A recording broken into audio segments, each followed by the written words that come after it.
রান্নাঘর থেকে এই তিনটি জিনিস এখনই বাইরে ফেলে দিন, না হলে আপনার পরিবারকে ধ্বংস হওয়ার থেকে কেউ রক্ষা করতে পারবে না। ঘরে ঝগড়া অশান্তি লাগার মূল কারণ সেই তিনটি জিনিসের নাম জানার আগে যারা মন থেকে বিশ্বাস করেন বিপদে পড়লে রক্ষা করবেন প্রভু শ্রীরাম, তারা লাইক করে কমেন্টে জয় শ্রীরাম লিখে দিন। নাম্বার 1, বাসনপত্র।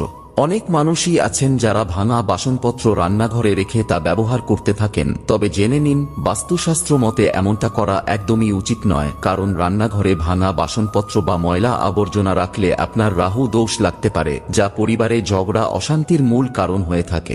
নাম্বার 2, আয়না। রান্নাঘরে আয়না বসানো নেতিবাচক শক্তিকে আমন্ত্রণ জানায়, তাই ভুল করেও রান্নাঘরে কখনো আয়না লাগাবেন না, এতে বাস্তুদোষের সৃষ্টি হতে পারে। নাম্বার 3, ঝাড়ু। ঝাড়ুকে দেবী লক্ষ্মীর প্রতীক হিসাবে বিবেচনা করা হয়, তাই ভুল করেও ঝাড়ু কখনো রান্নাঘরে রাখবেন না, এতে মা লক্ষ্মী খুবই ক্রুদ্ধ হন।